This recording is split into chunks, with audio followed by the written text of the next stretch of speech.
வணக்கங்க. இன்னைக்கு விநாயகர் சதுர்த்தி. எங்க வீட்ல நாங்க எப்படி கொண்டாடினோம் அப்படின்றத தான் இந்த பதிவுல பார்க்க போறோம். வாங்க பார்க்கலாம். இன்னைக்கு காலையிலேயே என் பையன் தான் போயிருந்தான். எங்க அப்பாவும் கூட போயிருந்தாரு விநாயகர் வாங்குறதுக்காக. கலர்ஃபுல்லா விநாயகர் இருந்தாரு. "என்ன வாங்கிக்கோ, என்ன வாங்கிக்கோ" அப்படின்னு கூப்பிடுற மாரி தான் இருந்தது. அது மாதிரி நிறைய விநாயகர் சிலைகள் எல்லாம் வச்சிருந்தாங்க. எல்லாமே களிமண் விநாயகர், கலர்ஃபுல்லான விநாயகரும் வச்சிருந்தாங்க. ஸோ அப்படி நாங்க பார்த்து வாங்கின விநாயகரை தான் இப்போ நீங்க பார்க்குறீங்க.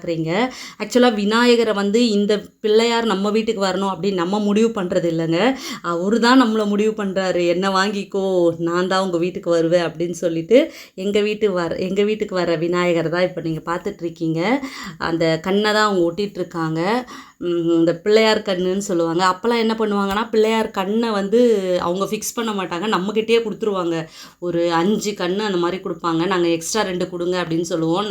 சின்ன வயசில் நானும் எங்கள் அக்காவும் போகும்போது அதை மாதிரி பிள்ளையார் கண்ணை வந்து கொடுப்பாங்க. நாங்கள் தான் வந்து வீட்டில் வந்து அதை ஒட்டுவோம். அது ரொம்ப நல்ல அனுபவமாக இருக்கும். அது ரொம்ப சூப்பராக இருக்கும். இதில் வேறு விநாயகரை நான் தான் தூக்கிட்டு வருவேன், எங்கள் அக்கா நான் தான் தூக்கிட்டு வருவேன் அப்படின்னு சொல்லுவாள். இப்போ பார்த்தீங்கன்னா என் பையன் வந்து தூக்கிட்டு வரான், பையன் அப்பா அப்படின்னு சொல்லிட்டு.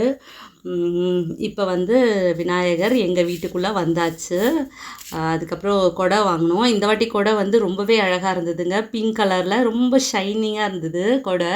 ஒவ்வொரு வாட்டியும் ஒவ்வொரு மாடலில் கொடை இருக்கும். இந்த வாட்டி மாடல் வந்து ரொம்பவே நல்லா இருந்தது.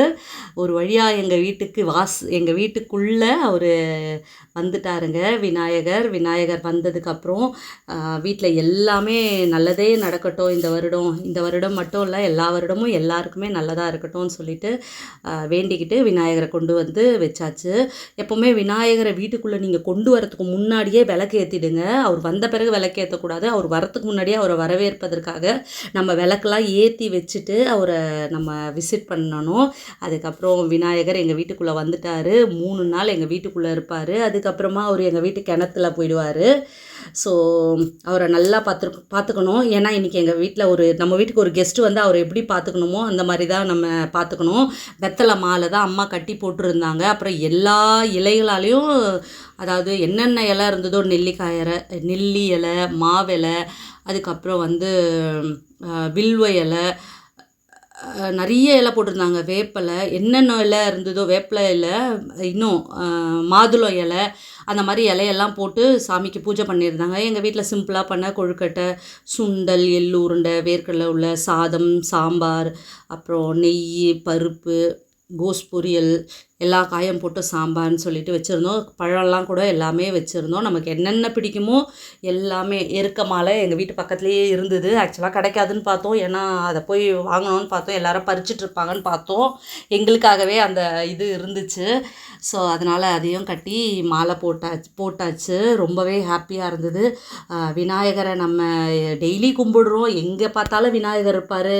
மரத்தடியாக இருக்கட்டும், குளத்தங்கரையாக இருக்கட்டும், எங்கே வேணால் இருப்பார். நம்ம எங்கே வேணால் போய் அவரை கும்பிடலாம். ஆனால் இருந்தாலும் இன்றைக்கி கும்பிட்றது, அதாவது விநாயகரை வந்து எல்லா தினத்தில் கொண்டாடுறத விட இன்றைக்கி நம்ம கும்பிட்டோன்னா அது ரொம்பவே ரொம்பவே சிறப்புங்க. ஏன்னா வருஷத்துக்கு ஒரு நாள் இந்த நாளை எதிர்பார்த்து நம்ம காத்திருந்து இந்த விநாயகரை கொண்டாடுறோம். நிறைய இடத்துல பார்த்திங்கன்னா விநாயகர் சதுர்த்தி ரொம்ப ஸ்பெஷலாக கொண்டாடுவாங்க. ரொம்ப எளிமையான தெய்வம். அவரை எப்படி வேணால் கும்பிடலாம். மஞ்சளில் பிடிச்சி கும்பிடலாம், மண்ணில் பிடிச்சி கும்பிடலாம். அதாவது சின்னதாக எதை பிடிச்சி வச்சாலும் அது பிள்ளையாராக ஆகிடுவார். ஸோ பிள்ளையார் வந்து மிக மிக எளிமையான தெய்வம். அதனால் அவரை எல்லாருக்குமே ரொம்பவே பிடிக்கும். ஸோ அதனால் அவரை நாங்கள் ரொம்ப விசேஷமாக கொண்டாடுவோம். எல்லாருக்குமே விநாயகரை பிடிக்காதவங்க யாருமே இல்லைங்க. குழந்தைங்கள்லேருந்து பெரியவங்க வரைக்கும் எல்லாருக்குமே விநாயகரை பிடிக்கும். அதுக்கு முக்கியமான காரணம்னா அவரோட முகம்தான். அது வந்து அந்த யானை மாதிரி இருக்கிறதால எல்லாருக்குமே அவரை ரொம்ப பிடிக்குங்க. விநாயகருக்கு பிடிச்ச அவலு, சுண்டல், பொரி, கொழுக்கட்டை, பழம்னு சொல்லி எல்லாத்தையுமே வச்சாச்சு. இதில் முக்கியமாக என்னடான்னா, அவருக்கு பிடிச்ச விநாயகர் அகவல் படிக்கணும். அது படித்தா ரொம்ப நல்லதுன்னு சொல்லுவாங்க. அப்புறம் அந்த பாலும் தெளிதேனும் பாகும் பருப்பும் அதை பாடணும்னு சொல்லுவாங்க. ஸோ அதெல்லாமே கூட வச்சு பண்ணலாம். முக்கியமாக அருகம்புல் வைக்கணுங்க. அருகம்புல்லும் நாங்கள் வச்சிட்ருந்தோம். அவர் ரொம்ப எளிமையான தெய்வம். அவருக்கு எது வச்சாலும் பரவாயில்ல, அவர் ஒன்றுமே சொல்ல மாட்டார். நமக்கு வீட்டில் இருக்கிறத ரொம்ப சிம்பிளாக வச்சு கூட பண்ணலாம்.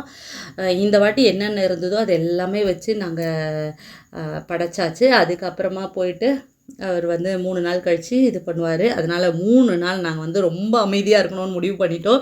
ஏன்னா ஒரு வீட்டுக்கு ஒரு கெஸ்ட்டு வந்தால் சண்டை போடக்கூடாதுல்லங்க, ரொம்ப அமைதியாக இருக்கணும்ல. அதனால் எல்லாருமே ரொம்ப அமைதியாக இந்த 3 நாள் இருக்க வரைக்கும் சண்டை சச்சரவு இல்லாமல் அவரை பத்திரமா வழி அனுப்பணுன்றது தான் எங்களோட பிளான்.